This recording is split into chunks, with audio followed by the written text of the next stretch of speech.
الحمد لله نحمده ونستعينه ونستغفره ونعوذ بالله من شرور أنفسنا ومن سيئات أعمالنا. من يهديه الله فلا مضل له ومن يضلل فلا هادي له، وأشهد أن لا إله إلا الله وحده لا شريك له، وأشهد أن محمدا عبده ورسوله. يا أيها الذين آمنوا اتقوا الله حق تقاته ولا تموتن إلا وأنتم مسلمون. يا أيها الناس اتقوا ربكم الذي خلقكم من نفس واحدة وخلق منها زوجها وبث منهما رجالا كثيرا ونساء، واتقوا الله الذي تساءلون به والأرحام إن الله كان عليكم رقيبا.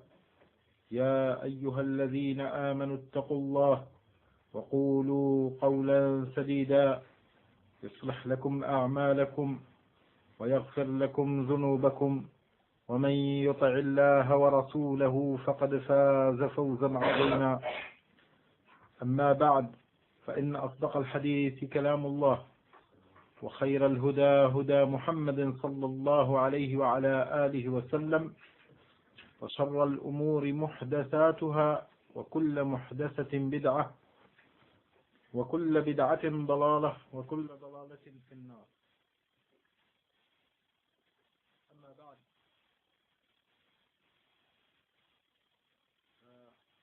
on est toujours dans la lecture de quelques passages célèbres livre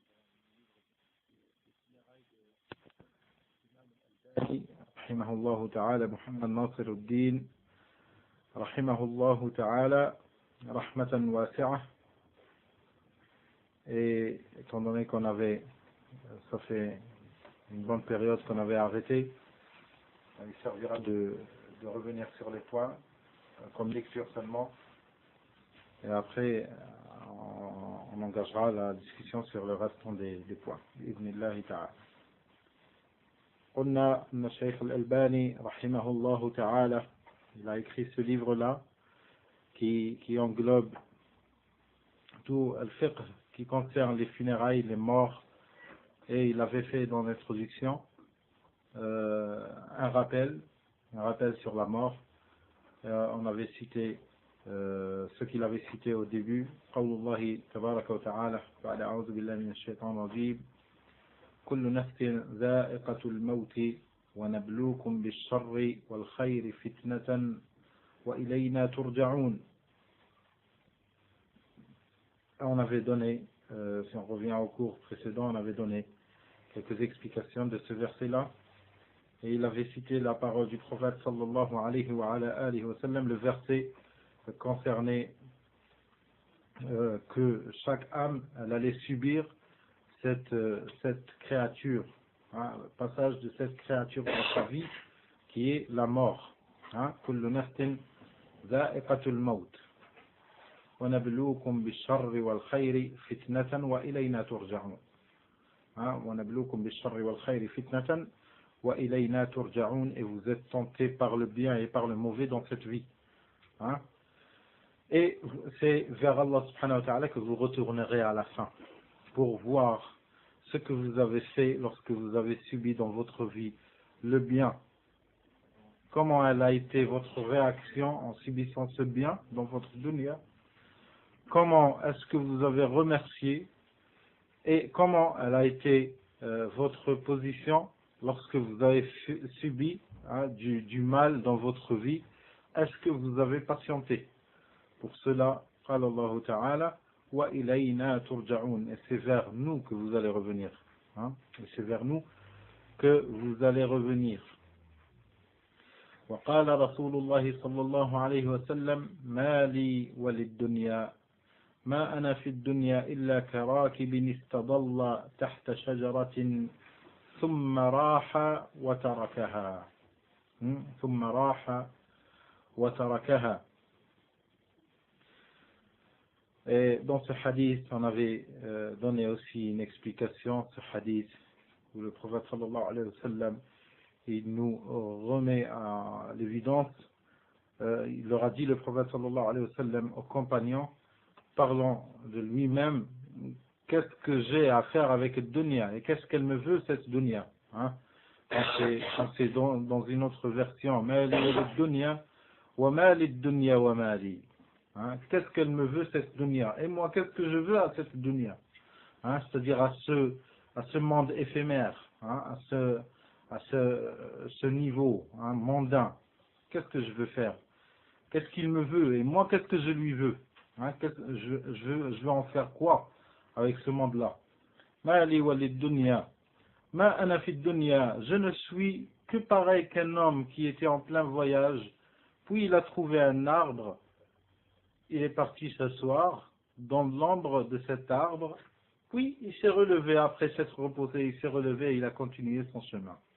C'est comme ça, dunya. C'est le moment où il se repose, après il se relève pour engager encore une fois son chemin, hein? Son chemin vers Allah subhanahu wa ta'ala, wa ilayna turja'un. Hein? C'est vers nous que vous allez revenir. Alors on a un voyage à faire. Cette dunya n'est que passage, c'est tout, hein? On avait cité les paroles de certains anciens qui disaient ad-dunya qantara, urburuha wa la tu'ammiruha. Hein, ad-dunya, ce monde ici-bas, c'est comme un pont, traversez-le et ne bâtissez pas des maisons dessus. C'est un pont seulement pour traverser, c'est fait pour traverser, ce n'est pas fait pour rester dessus. Hein. On ne cesse de rigoler sur quelqu'un qui vient, il trouve un pont, il le trouve si beau, hein, il commence à bâtir une maison, il dit Wallah, le paysage il est très beau. Va chercher un paysage dans un lieu stable. Ça, ce n'est pas pour toi, ça c'est les gens, ils passent dessus. Hein, ce n'est pas un lieu pour bâtir des maisons. Hein. Alors la personne trouve ridicule un comportement pareil. Alors que nous, qu'est-ce qu'on est en train de faire de notre dunya? Qu'est-ce qu'on est en train de faire? On est en train de faire pareil que ce qui est en train de faire ce personnage qui a été fasciné par la beauté de ce pont. Hein? Par la beauté de ce pont. Hein? Alors, dunya qantara, c'est un pont. Traversez-le et ne restez pas dessus. Hein? Dunya qantara, urburuha wa la tu'ammiru. Wa alaykum salam wa rahmatullahi wa barakatuh. Wa alaykum salam wa rahmatullahi wa barakatuh.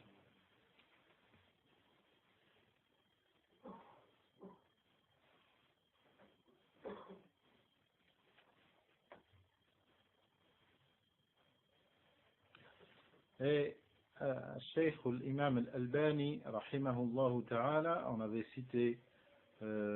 avait lu plutôt un passage que lui, il a fait comme recueil. Hein, il a fait un recueil du célèbre livre de l'imam Ibn Qayyim al-Jawziyya, rahimahullah, Cheikh l'Islam.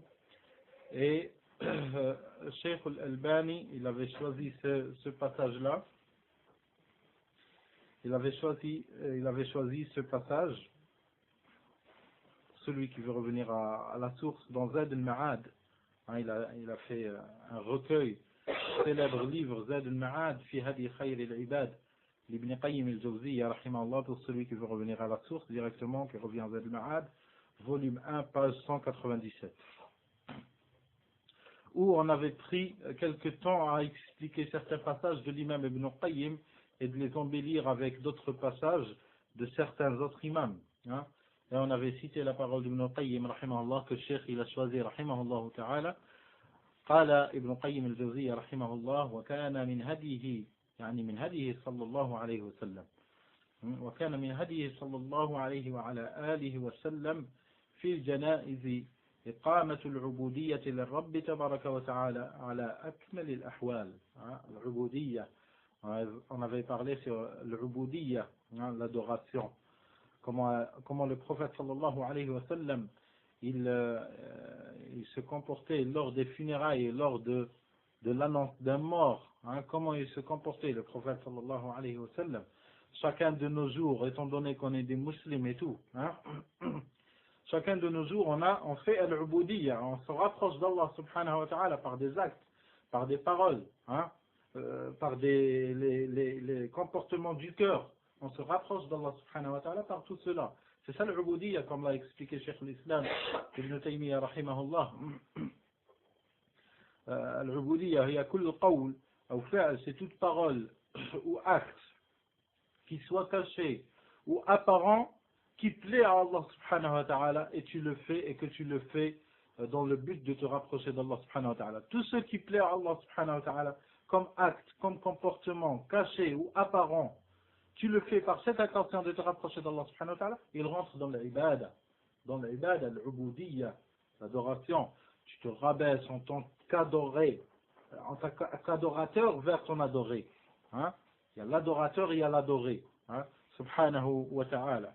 Alors, kana min hadihi sallallahu alayhi wa sallam. Alors, j'ai dit, tous, on a cette pratique, hein, lorsque tu souris à ton frère, tu sais très bien que tu attends des récompenses. Bi'idhnillahi azza wa jal, comme a dit Nabi sallallahu alayhi wa sallam, ibtisamatun fi wajhi akhika sadaqa. Ibtisamatun fi wajhi akhik sadaqa. Alors, lorsque tu souris dans le visage de ton frère, en ayant l'intention de plaire à Allah subhanahu wa ta'ala, c'est une aumône que tu te donnes. Hein, comme on a bien expliqué assez vastement dans le hadith de l'aumône. Hein? Alors, le sourire seulement, c'est un acte d'adoration. On avait dit là, on avait cité la différence entre nous, musulmans, religion de vérité, contre les autres religions. Hein? Les autres religions, leur religion, elle est dans l'église ou bien dans la synagogue, hein? Ou bien dans les temples ou bien je ne sais où. Hein? Alors, mais le musulman, ce n'est pas lorsqu'il est dans al-masjid, c'est ça le lieu d'adoration. Le lieu d'adoration, c'est tous des lieux d'adoration. Chez toi, dehors, au masjid, au terrain de foot, partout. Hein? Partout, c'est des lieux d'adoration. Mais plus spécialement al-masajid. Hein? Plus spécialement. Mais l'église, ou bien la synagogue, ou bien autre, ils disent pas cela. C'est l'adoration, elle est dans l'église. Faqat, les adorations. Mais toi, tu fais salat. Même, il fait partie de la sunna. C'est meilleur. Regardez, salat seulement. Salat, c'est meilleur de faire sunan, al-rawatib, ou al-sunan, de les faire chez toi. Al-nawafil, tu les fais chez toi. Et tu les fais pas fil masjid. Nafila, tout ce qui est surérogatoire comme prière. Mieux vaut que tu le fasses, mieux vaut que tu le fasses chez toi, que tu le fasses au masjid. Il y a même un degré qui rentre dans l'alerte.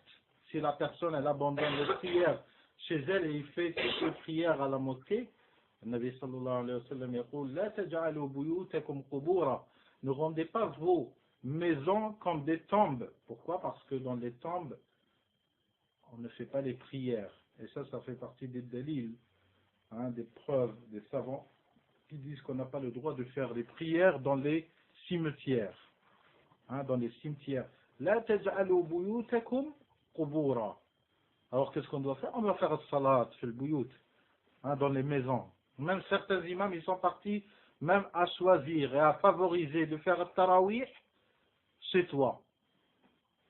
Faire le tarawih chez toi, c'est meilleur que de les faire dans les masajid. Ça, c'est un sujet de divergence. Mais si tu ne fais pas la salat chez toi, comment ta femme, elle va observer? Comment elle va apprendre les sunnah? Regardez combien de sunnah dans le salat nous a été rapporté par Aisha radiyallahu anha. Si ce n'est la prière du prophète sallallahu alayhi wa sallam à la maison, on n'aurait jamais su ces sunnah. Comment on a su comment le prophète sallallahu alayhi wa sallam il fait la salat chez lui? Si ce n'est pas les femmes du prophète sallallahu alayhi wa sallam, nos mères, radiyallahu anhun, qui nous ont appris ces sunnah. Alors la personne il fait salat chez lui, comme il fait salat chez le masajid. Hein? Les surérogatoires à la maison et les salawat obligatoires في المساجد. في المساجد. فهذا من العبودية. Alors ça, tout ça c'est des adorations qu'on fait jour et nuit, hein? Toutes les saisons. Mais lorsqu'il y a un mort, le prophète sallallahu alayhi wa sallam adorait tout le temps. Il adorait Allah subhanahu wa ta'ala. Mais lorsqu'il y avait un mort, le prophète sallallahu alayhi wa sallam manifestait toute l'adoration. Il exprimait encore plus l'adoration. Il appliquait les sunnah. On voyait dans son visage comment il s'est rappelé la mort. On voyait dans ses actes la crainte d'Allah subhanahu wa ta'ala. Ainsi était le prophète sallallahu alayhi wa sallam, comme nous a rapporté l'imam Ibn Qayyim al-Jawziyya rahimahullah ta'ala, وقال وكان من هديه في الجنائز صلى الله عليه وسلم إقامة العبودية للرب تبارك وتعالى على أكمل الأحوال, sur les états les parfaits, Hein? Les meilleurs états de l'adoration, ils étaient dans des moments de funérailles. Le prophète sallallahu alayhi wa sallam, il exprimait tout, parce qu'il sait qu'il est une personne qui est suivie. Hein? Et il est suivi par des gens qui remarquent, hein, qui essayent d'apprendre. C'est pour cela que les Sahaba radiyallahu anhum nous ont rapporté tout cela, parce qu'ils observaient. Mais quelqu'un qui n'observe pas, cela veut dire qu'il ne donne pas de l'importance à son dîne. Hein? Et celui qui ne donne pas de l'importance à son dîne, il n'apprend pas ses sunan. Et celui qui n'apprend pas ses sunan, il apprend quoi? Il apprend rien? Si, étant donné qu'il cherche à appliquer. S'il n'apprend pas ses sunan et il cherche à appliquer, il va pratiquer al-bid'a. Il va pratiquer al-bid'a. وكان من هديه صلى الله عليه وسلم في الجنائز إقامة العبودية للرب تبارك وتعالى على أكمل الأحوال. وقال ابن القيم أيضا: وسن الخشوع للميت والبكاء الذي لا صوت معه وحزن القلب. وكان صلى الله عليه وسلم يقول: تدمع العين ويحزن القلب ولا يقول إلا ما يرضي الرب تبارك وتعالى. قال وسن الخشوع. La personne doit éprouver de l'humilité. Elle doit éprouver un sentiment que son cœur il a été touché par cet événement. Un homme est mort. Man mata, comme a dit le Nabi sallallahu alayhi wa sallam في الحديث, man mata faqad qamat qiyamatuh. Celui qui meurt, son jugement dernier a commencé. Non pas le jugement dernier, le grand jugement dernier. Mais cela veut dire que ces actes ils sont finis. Toi et ce que tu as fait avant ton dernier soupir. Après, lorsque tu meurs, خلاص وأن ليس للإنسان إلا ما سعى. وأن ليس للإنسان إلا ما سعى. Tu n'as pas fait des actes avant que tu meurs, خلاص. Tu vas les inventer. Ça y est, ton compteur il a fini. Hein? La personne elle doit réfléchir à tout ça. Hein? Tout ce que tu as appris de Yawm al-Qiyamah, de l'azab, munkar, wa nakir, والقبر وضمة القبر تختلف الأضلاع, les ossements ils s'écrasent entre eux avec le rétrécissement de la tombe sur la personne, et ça ce n'est pas parmi l'adab al-qabr. Et les sahaba ils ont vécu cela. Ça c'est la mort. Jusqu'à ce que le Nabi sallallahu alayhi wa sallam a dit, si une des créatures elle a échappé à dammatul qabr, Adammatul qabr, c'est-à-dire la tombe elle se rétrécit sur la personne. Wal-iyadhu billah. Si une des personnes elle aurait échappé à cela, il y aurait Sa'ad ibn Ma'ad qui aurait échappé. Mais personne n'échappera. Allahu musta'an. Sauf quelqu'un qui a fait les bonnes actions. Et ça fait pas partie du adab. Ça fait partie de la mort. Comment elle est la tombe. والله المستعان. ثم يفتح الله لمن شاء. Après Allah subhanahu wa ta'ala rendra la tombe vaste à qui il veut et à qui il mérite. Alors tout cela, la personne doit se mettre, toute cette science, elle doit ressortir à ces moments-là où il entend quelqu'un, il est mort. Nous, à quoi on réfléchit au premier moment où on entend tel il est mort? Subhanallah, j'étais avec lui hier. Je dis, subhanallah, maintenant qu'est-ce qu'ils vont faire ces enfants? Il a laissé une femme. Les pauvres. Quoi les pauvres? C'est ça ta aqida? C'est parce qu'ils n'ont pas de quoi manger?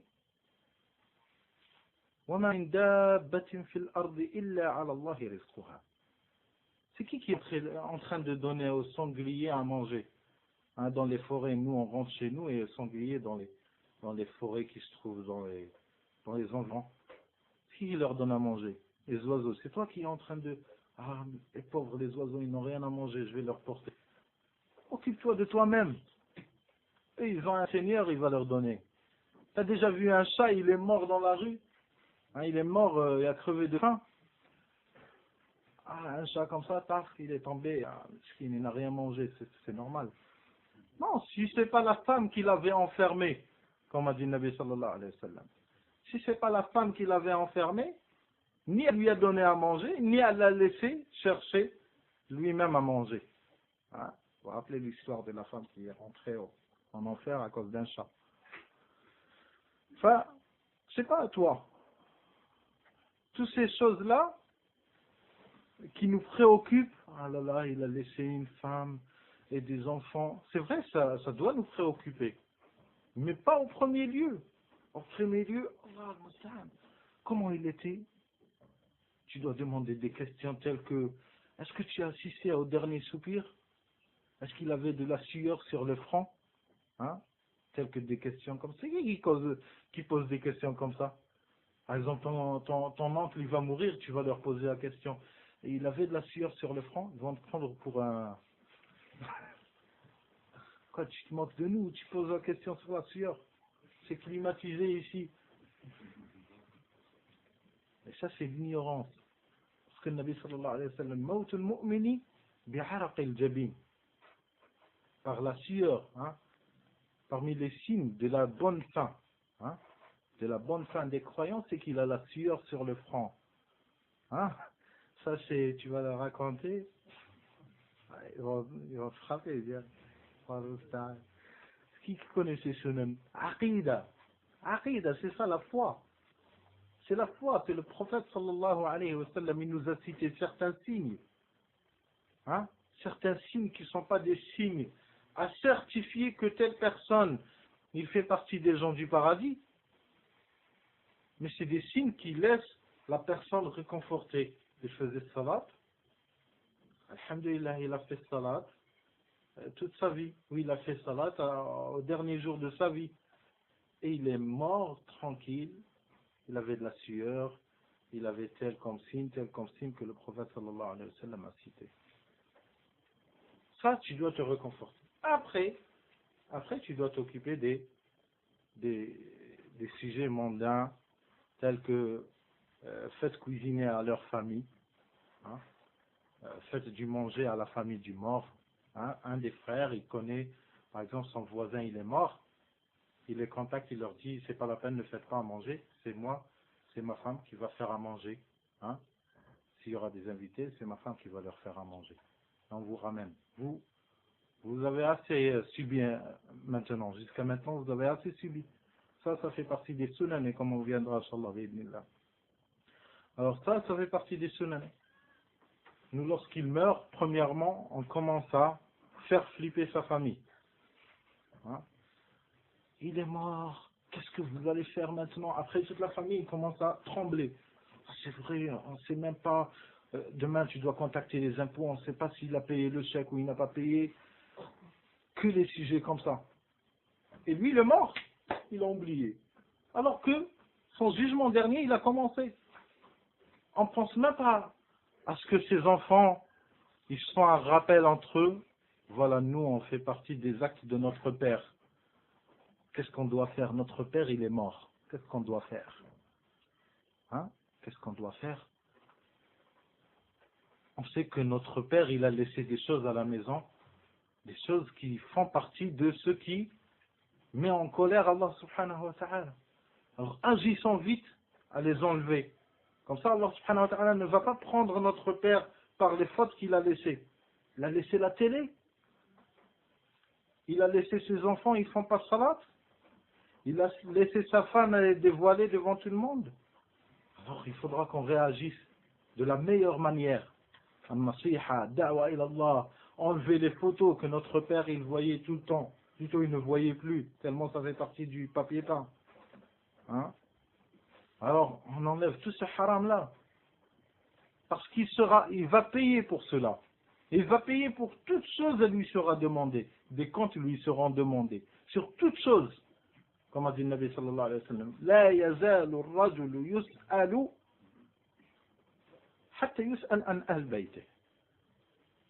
La personne ne cesse de lui être posée, que des questions lui soient posées. Question après question, question après question. Jusqu'à ce que les questions ils arrivent sur sa famille. Qu'est-ce que tu as fait pour tes enfants? Qu'est-ce que tu as fait pour ta fille? Hein? Qu'est-ce que tu as fait pour digne de ton fils? Qu'est-ce que tu as fait pour digne de ta femme? Tu l'as laissée telle? Hein? Qu'est-ce que tu as fait pour ton foyer? Pourquoi il y avait des photos? Pourquoi il y avait de la télé? Pourquoi les gens ils étaient à côté de toi, des voisins, ils faisaient salat alors que toi, tes enfants, ta fille ou bien ton fils, ils faisaient hein, de la musique, hein, la musique à fond? Ba'd al-Isha et après Subh. Hein? Alors que des gens, ils passent leur nuit, qira'at al-Qur'an, al-buka' min khashyatillah, craindre Allah subhanahu wa ta'ala. Tu es dans un monde, tu sais même pas comment tu vas finir. Est-ce que tu fais partie des gens de l'enfer ou bien tu fais partie des gens du paradis? Tu sais même pas. Si on avait le choix, on dira que je fasse partie de aucun. Je serais réduit à néant. C'est mieux que de savoir. Tellement nos actes, ils sont masha'Allah. Hein? Il y avait des sahaba qui espéraient de ne plus être. Après qu'ils meurent, ils soient rien. Alors que nous, aujourd'hui, Allah, si tu imagines, si on meurt, Inch'Allah, Jannah, Inch'Allah, Jannah. Sahaba, radiallahu anhum, ils ont vécu avec le Nabi sallallahu alayhi wa sallam. Ils ont subi ce qu'ils ont subi. Ils espéraient, s'ils avaient le choix, qu'ils soient réduits à néant, rien, poussière. Et après, il n'y aura ni jugement, ni rien, ni calcul. Et toi, tu dis, ça c'est bien. Mais il est où l'autre côté? Et le feu, l'enfer. L'enfer, c'est pas pour les kuffars seulement. L'éternité, certes. L'éternité. Même l'éternité. Tu vois tes parents, peut-être tes parents, ils font shirk. Jour et nuit, ils vont au bled, ils égorgent le mouton. Et toi, tu vas, oui maman, tu lui prends le mouton sur ton dos et tu l'emmènes devant la tombe. Tu vis comme ça, tu ne sais même pas shirk de l'iman. Tu ne sais même pas la différence. Après, tu dis, ah, nous, on est des musulmans, on n'est pas comme les juifs et tout. Les musulmans, apprends le tawhid et akhi. Apprends le tawhid et tu sauras, tu fais partie de qui. Le jour où tu apprendras le tawhid, tu connaîtras ta valeur. Tu connaîtras, est-ce que tu fais partie des gens de l'enfer ou bien non. Parce que la personne, plus elle est loin d'Allah subhanahu wa ta'ala, moins il connaît sa valeur. Et plus il se rapproche d'Allah subhanahu wa ta'ala par les actes de piété, par les adorations et tout, il se voit comme s'il n'a rien fait. Il se voit comme s'il n'a rien fait. Tel était Sahaba radiallahu anhum. Hein? Il se faisait de la morale jusqu'à ce qu'il traumatisait son âme à lui faire la morale. Omar ibn al-Khattab. Omar ibn al-Khattab. Vous savez c'est qui? Le shaitan qui est en train de jongler de nous. Omar ibn al-Khattab, il passait, le shaitan, il se sauve. Ils s'évanouissent. Tout seul. Par témoignage de Nabi sallallahu alayhi wa sallam. Et nous, ils jonglent avec nous. Tu apprends un sujet, un hadith, un verset. Tu crois que, Inch'Allah, bi'idnillah, il me reste 2 pages. Je pourrais faire un niqash avec l'Uthaymin. C'est quoi, akhi? Ce n'est rien. La science, tu as appris la science et la pratique. Même si tu as appris toute ta vie la science, c'est devenu un dur des durs d'enfer. Et après, elle est où la piété? Il y a des gens qui sont imams dans l'islam, des imams dans l'islam. Jamais une fatwa, ils l'ont entendu d'eux.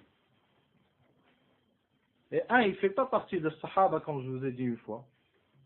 Par témoignage de Nabi sallallahu alayhi wa sallam, il fait partie des pieux prédécesseurs. Par témoignage de Nabi sallallahu alayhi wa sallam. Sans que le Nabi sallallahu alayhi wa sallam ne le voie, ni lui, il voit le prophète sallallahu alayhi wa sallam. Uways al-Qarani, al-Tabi'i, min al-Tabi'in. Les Sahaba, par demande de Nabi sallallahu alayhi wa sallam, les Sahaba, et pas n'importe quel Sahaba, Sadat ou Sahaba, les grands de Sahaba radiyallahu anhu, Omar ibn Khattab, Osman ibn Affan, ils sont partis le voir, à lui demander invoque pour nous Allah subhanahu wa ta'ala qui nous pardonne nos péchés. Le prophète sallallahu alayhi wa sallam, il leur a dit, si vous croisez Uwais al-Qarani, demandez-lui qu'il demande à Allah subhanahu wa ta'ala pour vous. C'est pas un sahabi.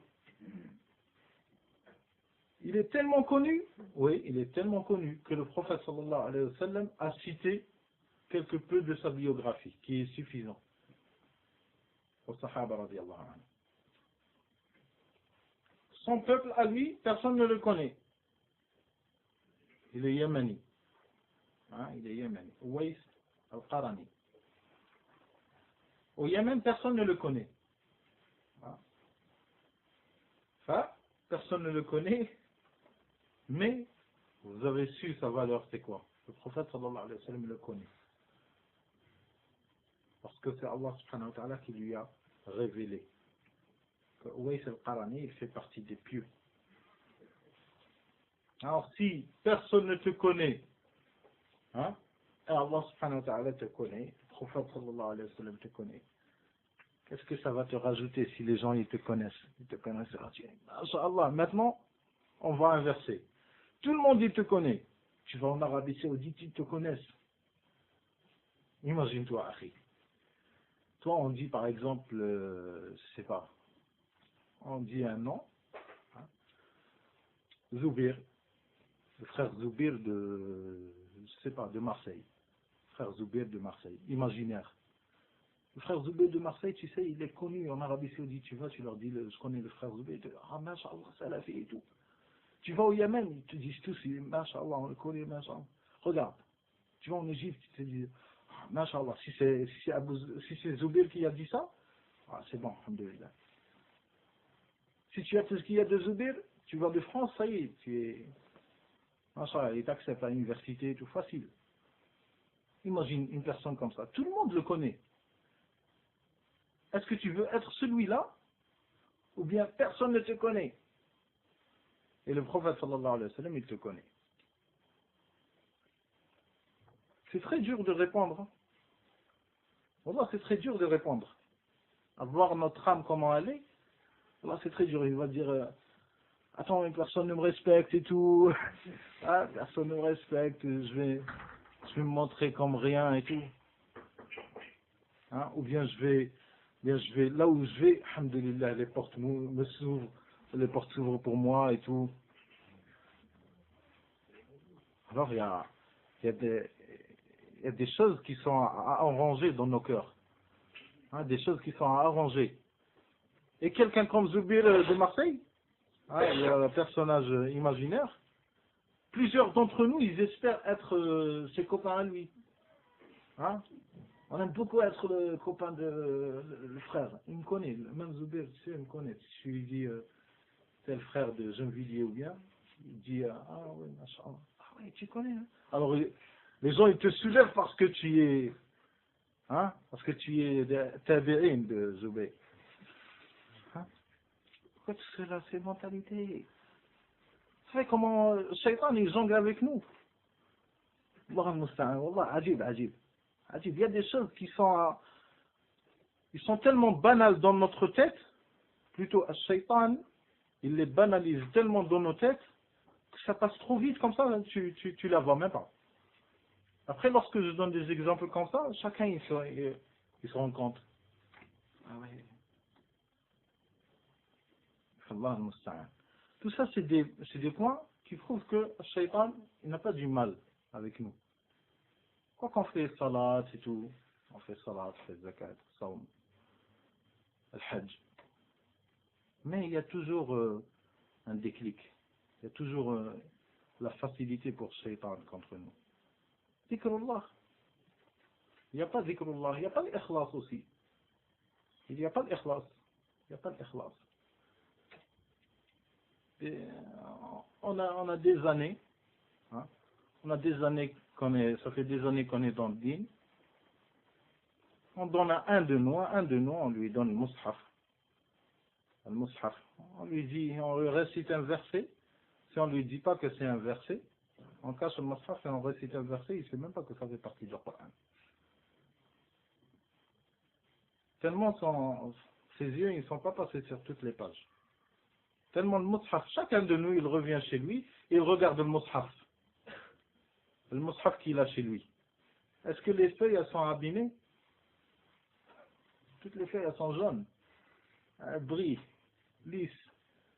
Il n'y a pas des trucs, les doigts de sueur, tellement ils passent dessus, que lorsque tu le poses, il faudra que tu l'écrases au-dessus pour que toutes les feuilles, elles se touchent. Ça fait partie de l'expérience d'avoir l'habitude avec les livres. Lorsque tu le fermes et tu le touches toujours, lorsque tu jettes comme ça le couvercle sur l'autre, il n'y a pas toutes les pages. Pourquoi? Qui se touchent. Parce que tu as tellement l'habitude de passer dessus. Il y a des livres qui sont des livres sur le Jama'at et tout. Tu le jettes, il se ferme s'il y a du mal. Jusqu'à ce que tu l'as pris. Al-Mus'haf, tu as du mal à ouvrir certaines feuilles. Certaines feuilles, elles sont toujours collées. Allah al-Musta'an, a'udhu billah. A'udhu billah. يا إخوان الإنسان بدون ذكر comme il disait Ibn Taymiyyah رحمه الله شيخ الإسلام رحمه الله تعالى رحمة واسعة. Il disait المؤمن الذكر le rappel par rapport aux croyants الذكر للمؤمن كالماء للسمك أو كالسمكة في الماء. C'est comme le poisson dans l'eau. Tu vois le poisson lorsque tu sors tu essayes de changer l'eau de l'aquarium et tout. Sûrement il y en a beaucoup qui ont de l'aquarium, ils sont en France et tout. Tu vois au Yémen. C'est même pas. Cheikh Moukbir rahimahullah rahmatan wasi'a. Il est parti une fois en Arabie Saoudite, ça fait bien longtemps, en Arabie Saoudite ou bien au Koweït, je ne me rappelle plus. Il est parti, il y a un salafi qui l'a invité chez lui et tout. Il l'a invité, tu vois, au Koweït ou bien en Arabie Saoudite, ils sont en classe et tout. Il a ouvert la porte, il a dit à Cheikh Tfaddal et tout. Le Cheikh, il a vu genre abat-jour et tout, lumière pas trop forte. Il n'y a que l'aquarium au fond, bleu et tout. Il a dit, je rentre pas. L'autre, il a commencé à douter, comment ça se fait dans ma maison et tout, il rentre pas, il dit al-haram et tout, qu'est-ce qu'il a vu. Après, il a dit, jusqu'à ce que tu éteins la télé, je rentre. Rahimahullah, rahimahullah. Allahu akbar. Il a dit, je rentre pas là où il y a la télé. Nous, ça, personne ne peut imaginer que ça ressemble à une télé. Pourquoi? Parce que tellement on est dans le dunya, on connaît tous les détails. Tellement on est dans le dunya et tout, on connaît tous ces détails-là. Allah al-Musta'an.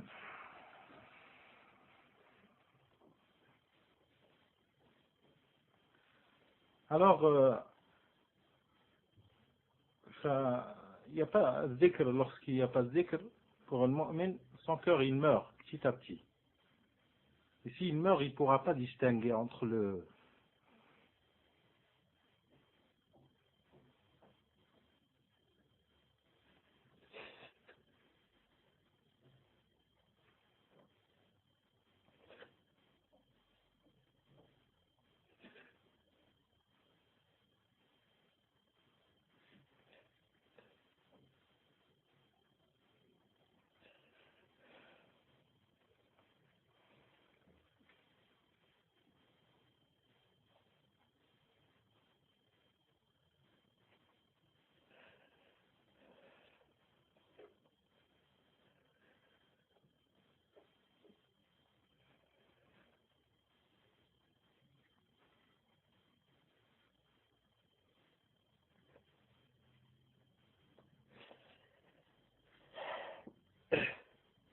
كلام ابن القيم رحمه الله. قال ابن القيم رحمه الله تعالى: وثنى الخشوع للميت والبكاء الذي لا صوت معه وحزن القلب، وكان يفعل ذلك صلى الله عليه وسلم ويقول صلى الله عليه وسلم: تدمع العين ويحزن القلب ولا نقول إلا ما يرضي الرب والحديث رواه مسلم وأحمد وأبو داود من حديث أنس بن مالك رضي الله عنه. On avait cité pour Hazan al-Qalb, pour que le cœur change et se transforme par les événements et tout. On a dit que لا يحصل إلا بالتدبر.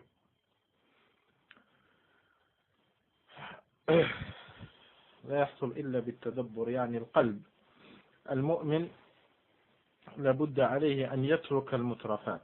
Il faudra qu'il laisse tomber tout ce qui le distrait et tout ce qui le fait brancher brancher à l'extrémité avec dunya, et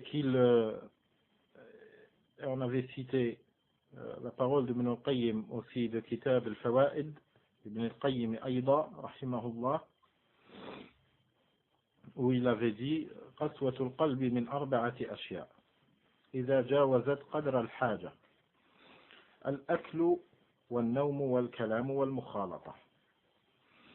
Où ici Ibn al-Qayyim rahimahullah, il donne un repère et un remède à un certain niveau. Je dis bien à un certain niveau.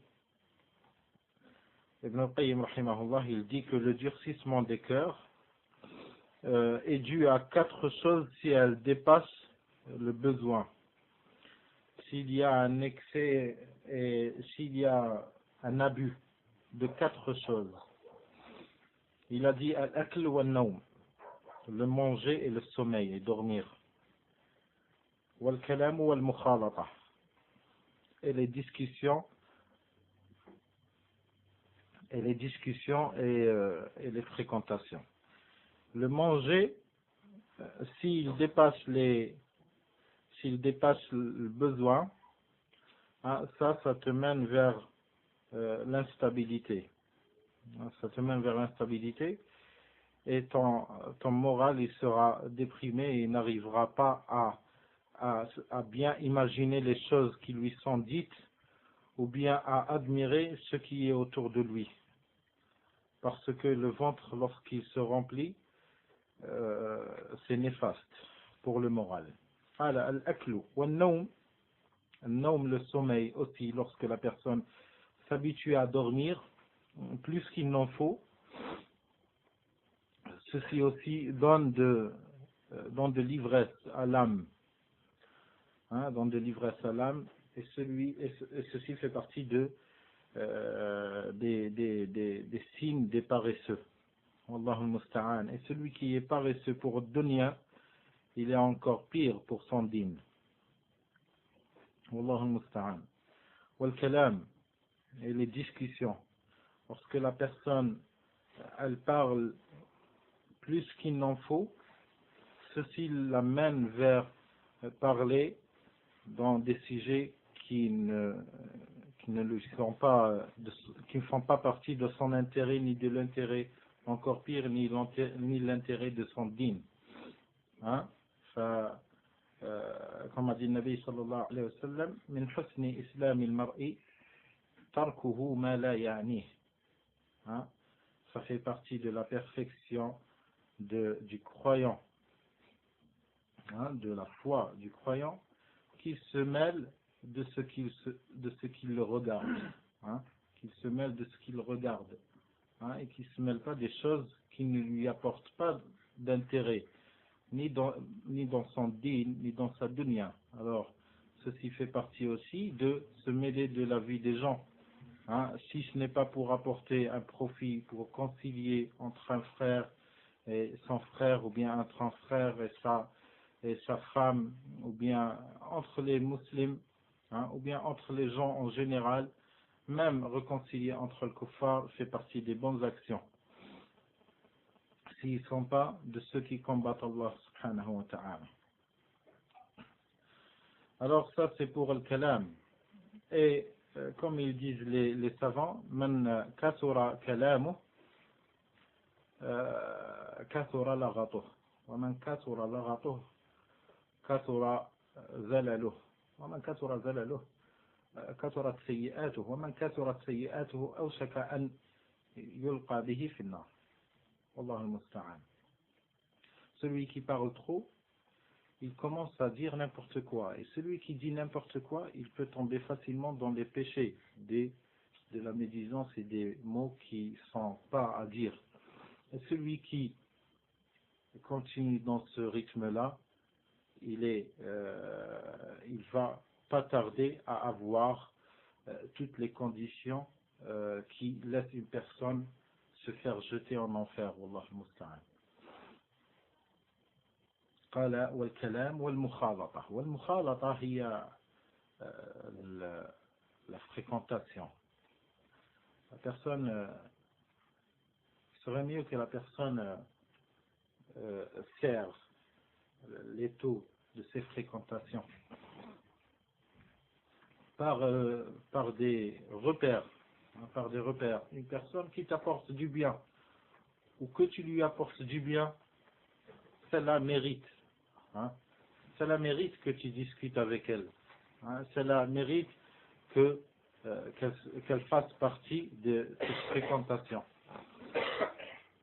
Mais quelqu'un, tu parles avec lui, ni tu as un intérêt mondain, ni il a un intérêt mondain avec toi, ni tu as un intérêt religieux, ni il a un intérêt religieux avec toi, à quoi ça sert de rester ensemble?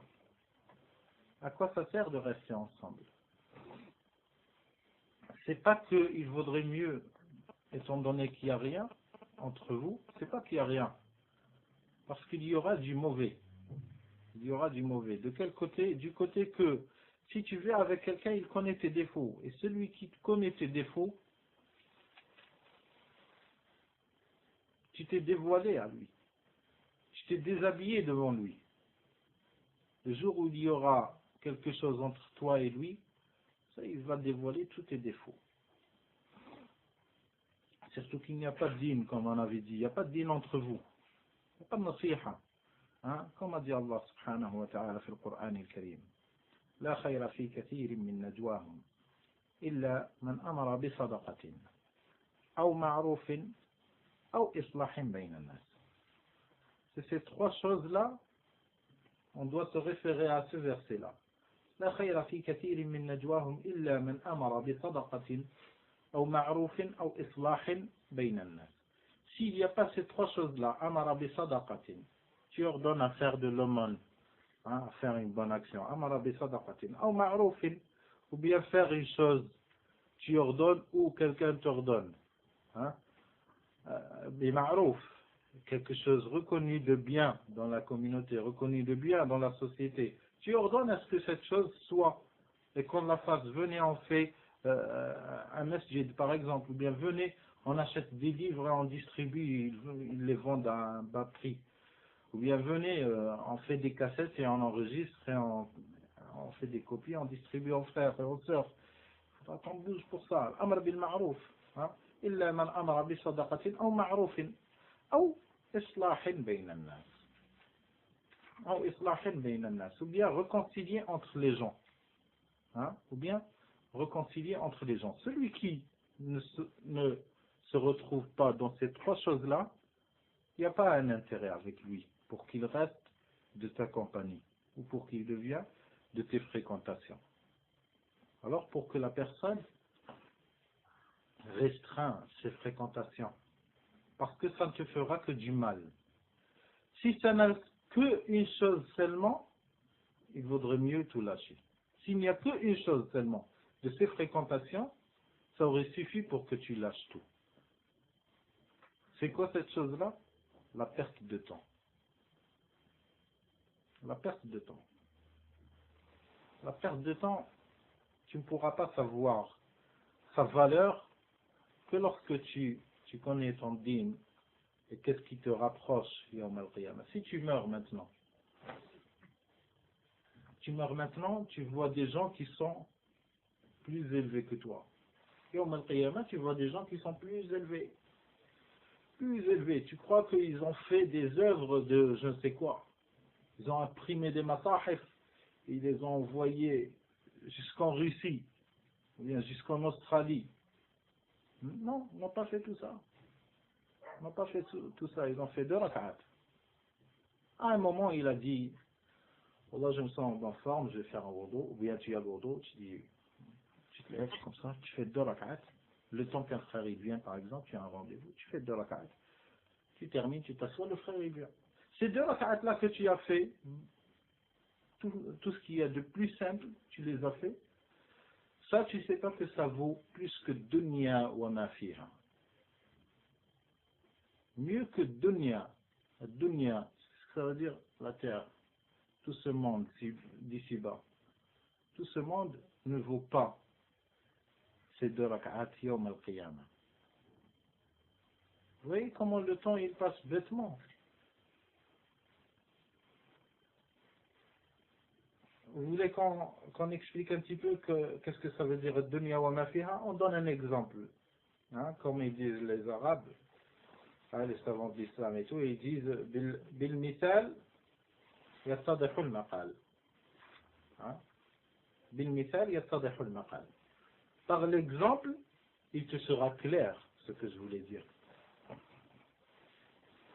Ad-dunya wa ma fiha. Combien de frères ils habitent par exemple dans des quartiers qu'ils appellent ici, ils appellent les quartiers défavorisés. Lorsque tu passes en voiture à l'autoroute, bon je connais pas très bien les quartiers, et tu passes devant des quartiers où tu vois que des pavillons, tu les vois tous c'est propre et tout, voiture, hein, un voyageur dernier modèle et tout stationné. Je te dis, est-ce que tu veux faire 2 rak'at et on te donne ce pavillon? Hein, il vient à la porte, comme ils font les trucs de millions et tout, vous avez eu, hein, ils te disent, vous avez fait 2 rak'at, alors on vous donne ce pavillon. Tu vas devenir, hein, tu vas dire, attention, tu dis à quelqu'un qu'on a eu. C'est la première réaction de nous. Allah nous sort de la haine. C'est comme si tu as peur d'Allah. Alors, alors s'il te donne ça, tu vas dire, ça n'existe même pas. Non, les rêves, ça n'existe pas. Eh bien, le Nabi sallallahu alayhi wa sallam, khayrun min ad-dunya wa ma fiha. Et hadi, ça fait partie quelques mètres carrés de dunya, de la terre, du globe. Je t'ai pas dit, je t'ai dit, on te donne une maison ici dans une ville qui est chic et tout, ou bien une région tranquille. Je t'ai pas dit, on te donne un pavillon pareil, une villa pareille à Riyad. Juste à côté, à 20 mètres, il y a la maison de Cheikh Fawzan. Hein? Avec Allah. T'as pas dit ça. Si on te dit ça, tu vas confirmer que c'est du kadib. Hein? Ça va se confirmer que c'est du kadib. Alors, ces 2 rak'at va dunya wa ma fiha.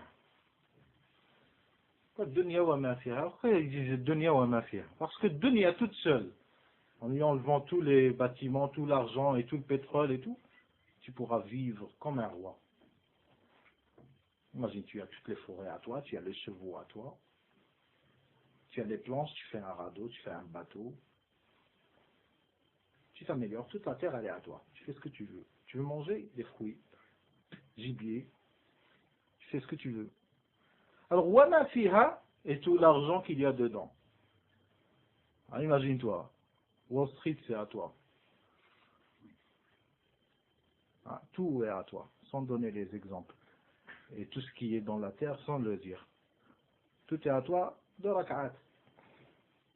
Toi, au lieu de les faire, tu es avec un frère, vous faites quoi? Vous cherchez les dernières options sur ce portable. Attends, je vais essayer un truc qui disent comme quoi tu peux envoyer des textos gratuits. Ça c'est khayran min ad-dunya wa ma fiha. Mais malgré tout ça, le Nabi sallallahu alayhi wa sallam a dit لو كانت الدنيا, c'est-à-dire tout entière, si toute la terre tout entière, ou bien ce monde d'ici-bas, لو كانت الدنيا تسوى جناح بعوضة ما سقى الله منها كافرا. Si la dunya, elle valait un aile d'une mouche, hein? Un aile d'une mouche, un aile, pas les deux. Hein? Si elle valait un aile Tu vois, l'aile tellement ivoirien qu'il est transparent. Ah, c'est même pas un aile d'une libellule et gros épais. Non, transparent, ivoirien. Tu vois, à peine tu vois des veines ou bien je sais quoi, des traits. Alors, si ça valait un aile d'une mouche, Allah subhanahu wa ta'ala n'aurait même pas donné une cuillère de cette dunya à un kafir, à un mécréant. Mais ça vaut rien. Hein, comme on dit certains salafs, regardez les salafs, Allah, comment ils ont, comment Allah subhanahu wa ta'ala, il leur ouvre l'esprit. Ils n'ont pas étudié dans les universités et tout. Vous savez ce qu'il a dit Hassan al-Basri, rahimahullah, Hassan al-Basri, min a'immat al-tabi'in. Hassan al-Basri, rahimahullah, il a dit Masakin ahl al-dunya. C'est des pauvres, les gens de dunya. C'est des pauvres. Vous savez pourquoi? Quelqu'un comme ça, il est assoiffé de dunya, il dit Allah, c'est toi qui es le pauvre. Allah, si tu as une 406 coupée et tout, tu vas voir ce que c'est. Regardez ce qu'il a dit, Hassan al-Basri. Celui-là, il est aveugle, c'est pour ça qu'il a dit comme ça. 406 coupés. Après, tu es parti où? Au premier ciel? Tu es parti où? Tu vas partir d'ici à Riyad. À Riyad, il y a des pauvres qui demandent. Hein? Tu vas partir, tu vas trouver des gens qui sont rien, ils n'ont rien, à Riyad. Alors toi, pour avoir 406 coupés, pour aller là-bas, retrouver des pauvres. Ça sert à quoi? Qu'est-ce qu'il a dit, le Hassan al-Basri, rahimahullah? Il a dit, Masakin, ahl dunya, c'est des pauvres, les gens de dunya. Ya'kuluna kama na'kul. Hein? Ils mangent comme on mange. Ils boivent comme on boit. Hein? Ya'kulun kama na'kul. Maintenant, tu vas à n'importe quel restaurant à la Tour Eiffel et tout. Au restaurant, un plat, je ne sais pas, il te fait un zitouna comme ça. Un zitouna avec une feuille de nana. Après, une sauce, tu ne sais même pas c'est quoi. Une couleur rose, je dirais. Hein? Après, il te fait une petite épice comme ça. Une assiette comme ça, 350 francs, monsieur. Ah, tu payes. Voilà, je vais à Belleville, je vais à Couronne. Hein? Chez le Tunsi. On va, on prend un grec, 25 francs. Voilà, tu sors, alhamdulillah. Hein? Alhamdulillah. Et là, j'ai fait avoir de skin zitouna comme ça, avec le couteau et tout. Arrête, zitouna avec le couteau. Allah le ils ont des Allah le Une olive, il lui donne un couteau, une fourchette et tout. Et après, il lui ramène une assiette et j'allais dire la quittance. Comment ils disent l'addition. L'addition, monsieur. Vous avez vu comment ils font dans le restaurant, ils servent de la sauce comme ça, après ils passent avec le... Ah, ça c'est pour ceux qui ont fait la restauration. Et ils t'apprennent comment tu fais gober les personnes comme ça. Après lui, il va pas sortir comme ça, il faudra qu'il aille, il loue un costume. Il loue un costume. Ses vêtements, c'est pas à eux. Son argent, il n'est pas à lui. Demain, l'huissier, il vient et il retire tout. Rien n'est à lui. Lui, il est comme Allah subhanahu wa ta'ala l'a créé. Peut-être il garde la ceinture ou bien. Alors, masakin ahl dunya. Ils ont de l'argent grave. Ils mangent. Et nous, on ne mange pas, on jeûne. Nous, on mange. Et ceux qui sont pauvres, au plus bas niveau, ils ne mangent pas, ils mangent. Même s'ils ont les bidonvilles. Hein, ils mangent des trottoirs et tout, les morceaux et tout qu'ils trouvent. Ils mangent. Le lendemain, ils se réveillent. Moi, je me réveille. Le richman, il se réveille. On se réveille tous. On va tous aux toilettes. On ressort tous. C'est cette dunya. C'est grâce à ça que tu es riche et moi je suis pauvre. Ou bien l'autre il est pauvre. Alhamdulillah. Hein? Enfin, c'est quoi la différence?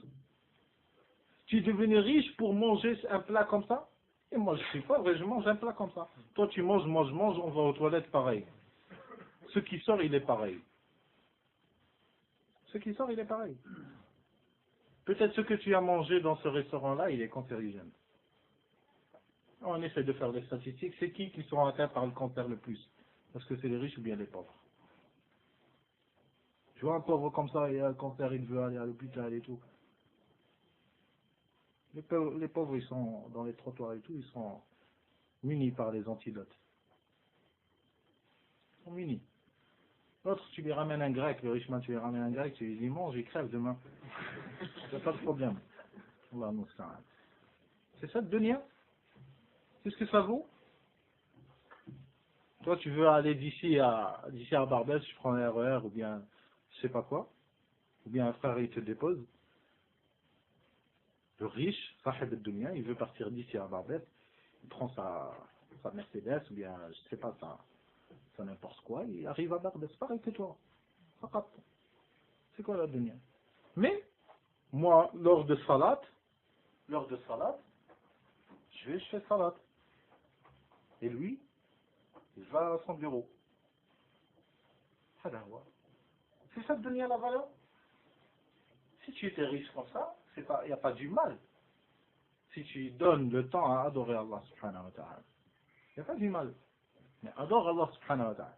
Mais c'est que des choses comme ça qui sont si basses, qui n'ont pas de valeur du tout, hein, des choses comme ça, ils t'enlèvent hubb Allah azza wa jal. Et ils te donnent hubb al-dunya.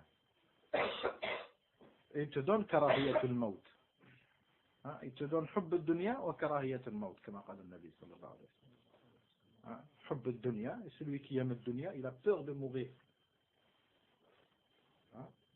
Et il déteste mourir. Et il déteste qu'on lui parle que quelqu'un il est mort et tout. Si toi, tu nous ramènes que des informations comme ça, tu m'as gâché ma journée. Pourquoi? Parce qu'il déteste écouter parler sur le dunya, la mort. La mort. Le mu'min, il fait salat, il fait somme. Si la mort elle vient,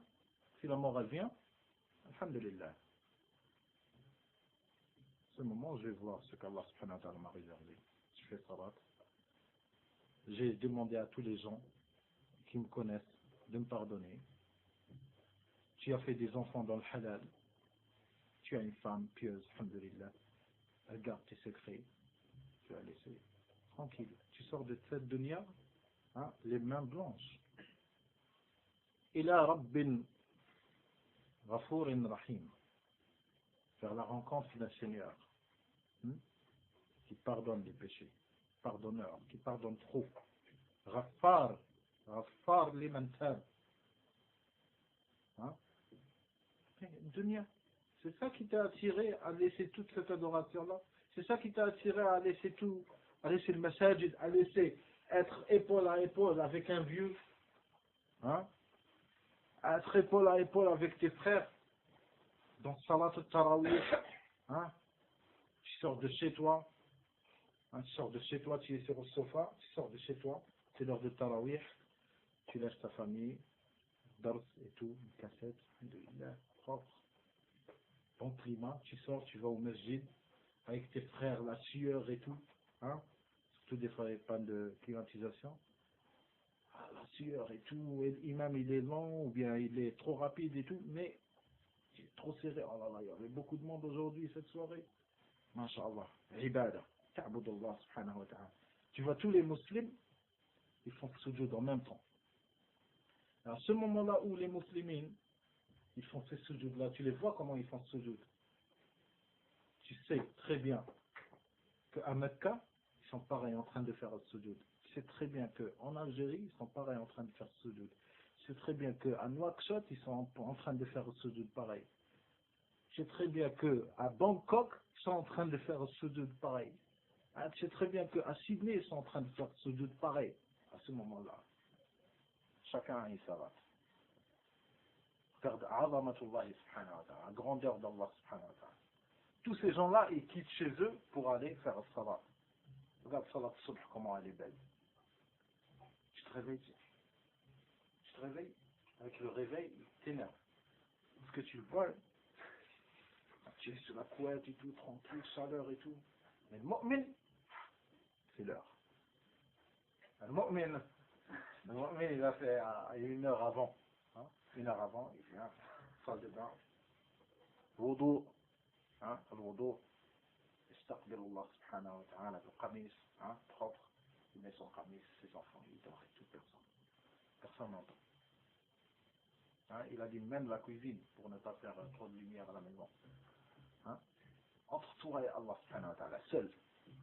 Alors que ces gens-là, même celui qui faisait le tapage hier, la musique et tout, silence. Parce qu'il est mort. Il est mort par sa dunya. Toujours la musique, le shaitan est en train de taper avec une batte de baseball sur ta tête. Le rythme de musique. Jusqu'à ce qu'il l'assomme, il dort. Il dort comme un animal. Comme un animal. Il le tape jusqu'à ce qu'il dort. Il dort, il n'a même pas changé de vêtements et tout. Il dort avec ses chaussettes et tout. Un tel mu'min, c'est à ce moment-là que tu te lèves. Tu te lèves le dos, tu fais ton qamis. Comme ils faisaient salaf. Certains d'eux, ils achetaient des qamis spéciaux. Lorsqu'ils réussissaient des pauvres, lorsqu'ils réussissaient à avoir de l'argent, qui est par leur propre sueur qu'ils l'ont eu, mais ikhlas, ils ont su d'où est-ce que cet argent il est venu. Et de l'argent, ils le réservent pour aller acheter un qamis spécial pour qiyam al-layl, dans des vêtements où il sait qu'il porte du halal. Malbasuhu min halal, wa mat'amuhu min halal, wa mashrabuhu min halal. Lorsqu'il lève ses mains, il peut attendre un bon résultat. ملبسك من حرام ومشربك من حرام ويقول يا الله يا الله أن يستجاب له. D'où est-ce qu'elle viendra la réponse? Tes vêtements ils sont de haram et tu manges ton interrodita bil haram, tu as été nourri par le haram et tu bois du haram et tu viens après ya Allah ya Allah lorsque les problèmes de dunya viennent. فالله المستعان. قال وحزن القلب وكان صلى الله عليه وسلم يقول تدمع العين ويحزن القلب ولا نقول إلا ما يرضي الرب سبحانه وتعالى إلا ما يرضي الرب. هذا هو كانت المقدمة للشيخ الألباني رحمه الله مع مقتطفات للإمام ابن القيم رحمه الله avec quelques recueils d'Ibn Qayyim al-Jawziyya رحمه الله تعالى. كم il nous reste 10 دقائق.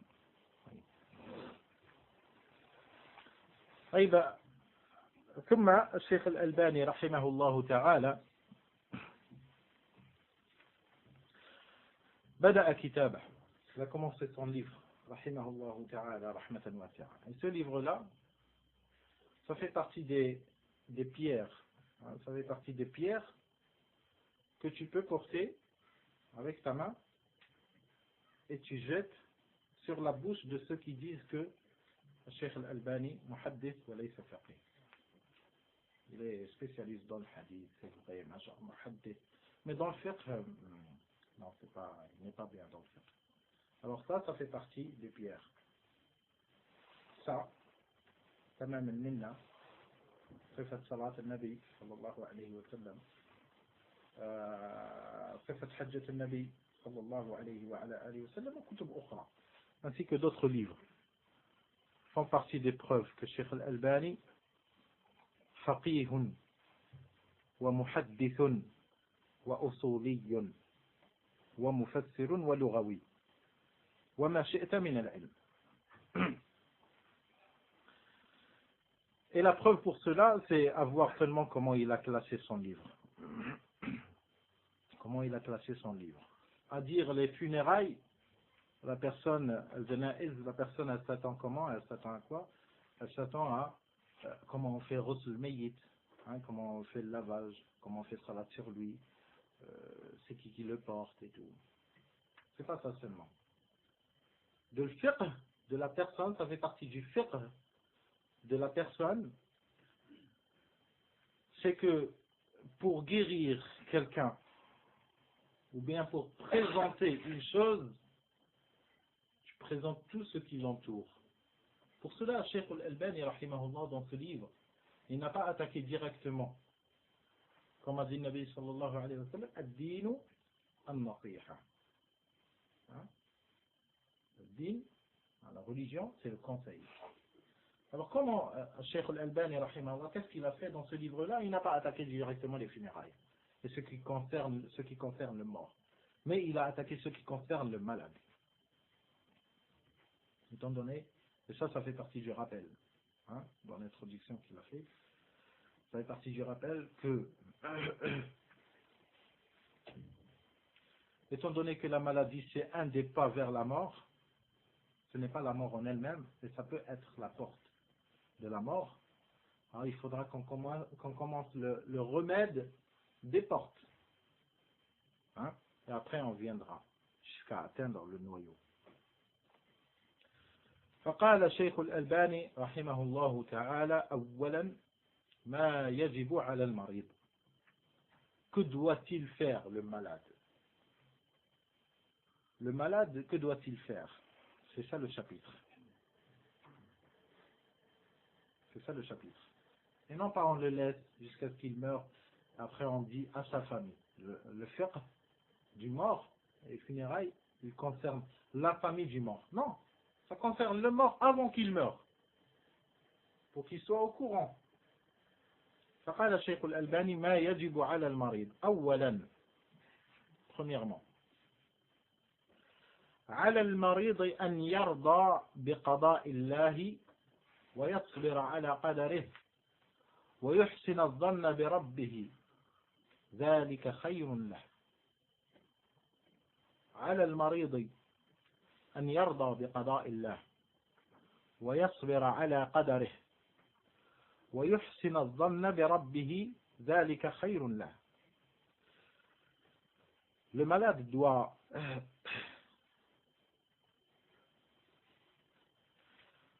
doit agréer le jugement d'Allah subhanahu wa ta'ala. على المريض أن يرضى بقضاء الله. C'est un jugement d'Allah subhanahu wa ta'ala, il est venu sur le malade. Comme quoi ça fait partie de la destinée que tu tombes malade. Que dois-tu faire? Tu dois accepter. Tu n'as qu'à accepter. Hein, qu'à accepter. يرضى بقضاء الله ويصبر على قدره. Il patiente sur la prédestinée. Qu'est-ce qu'elle lui réserve encore? ويحسن الظن بربه عز وجل. يحسن الظن بربه عز وجل. يحسن الظن, c'est-à-dire qu'il ait de bons doutes sur Allah subhanahu wa ta'ala, vis-à-vis d'Allah subhanahu wa ta'ala. Qu'il se mette dans sa tête que ce que Allah subhanahu wa ta'ala lui réserve, c'est du bien. ويحسن الظن بربه عز وجل. ذلك خير له. Car ceci est mieux pour lui. طيب ايش قال؟ عليكم السلام ورحمة الله. ايش قال؟ قال على المريض أن يرضى بقضاء الله ويصبر على قدره. Et c'est bien de distinguer ce qu'il a dit, le Cheikh rahimahullah. Il a dit يرضى بقضاء الله, يرضى بقضاء الله ويصبر على قدره. Nous on connaît très bien l'aqida, hein, si on connaît très bien, on dit al-qada ou al-qadar. Ça c'est un chapitre de l'aqida, al-qada ou al-qadar. Ici il a dit yarda bi qada illah, il agrée au qada, le jugement d'Allah. Wa yasbir, il patiente sur la prédestinée. Le qada il a rendu une chose et al qadar c'est une autre chose. Ici c'est une question à se poser que beaucoup de nous on se pose. Al qada ou al qadar, la prédestinée. En français on traduit comment? La prédestinée. Ah, c'est ça. La prédestinée. Prédestination. Mais en arabe, c'est pas comme ça. Parce qu'en arabe, elle est formée de deux mots. Al-qada'u ou al-qadar. Al-qada' ou al-qadar. De là vient la question. C'est quoi la différence entre les deux? En français, tu pourras pas. De là vient l'arabe. En français, tu pourras pas distinguer deux choses comme ça. Parce qu'ils sont traduits en un seul mot. La prédestinée. Mais en arabe, c'est al-qada' ou al-qadar. C'est quoi la différence entre al-qada' ou al-qadar? Y a-t-il une différence? Il y a une différence. Hein? Il y a une différence. الشيخ العثيمين رحمه الله تعالى في كتاب فتاوى العقيدة, il dit que al-qada' والqadar Al-qada'u, c'est ce qui se passe sur le moment. Wal-qadaru, c'est ce qui est inscrit auprès d'Allah subhanahu wa ta'ala.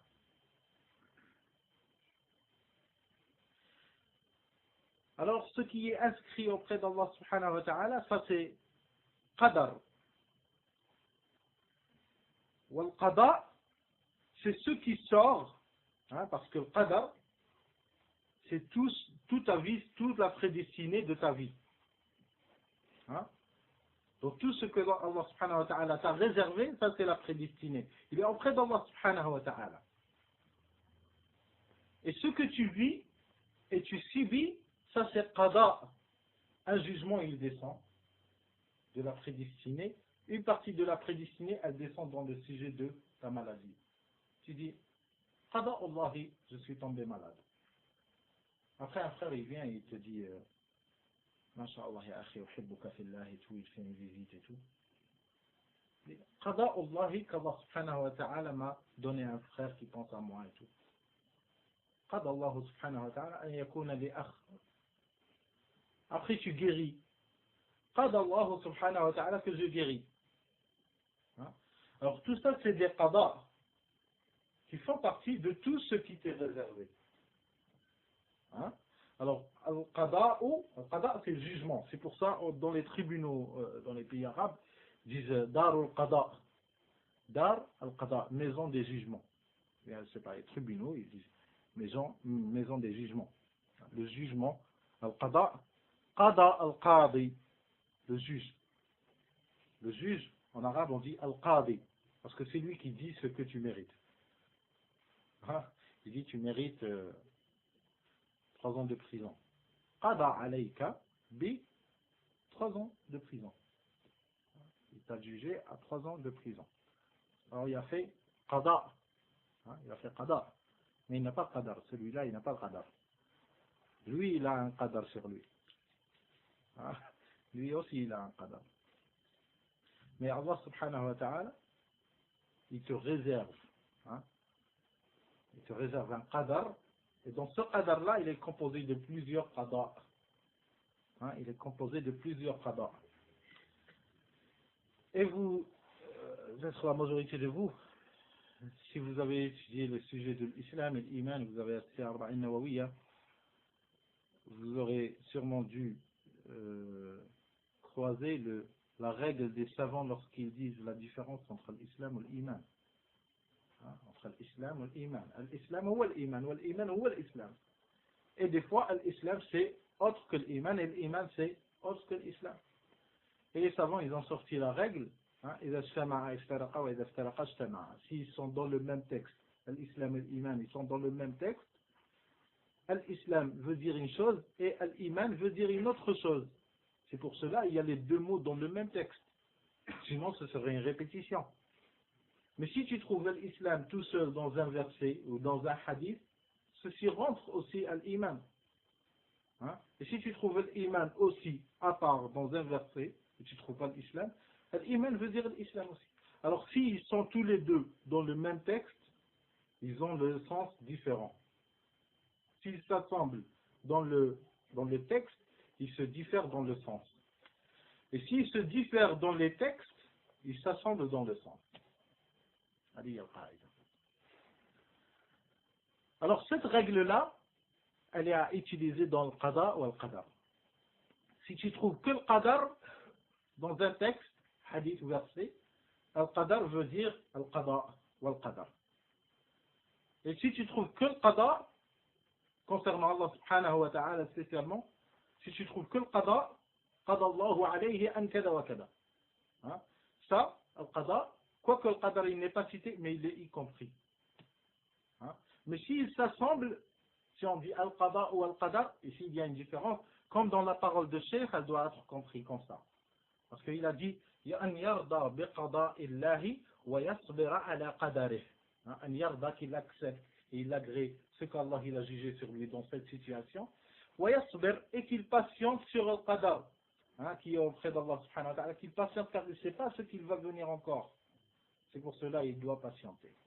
Et on se contente de ça, et on reviendra sur cette règle. Comme lecture la prochaine fois, et On continuera, Inch'Allah. Subhanakallahumma wa bihamdik. Ashhadu an la ilaha illa ant.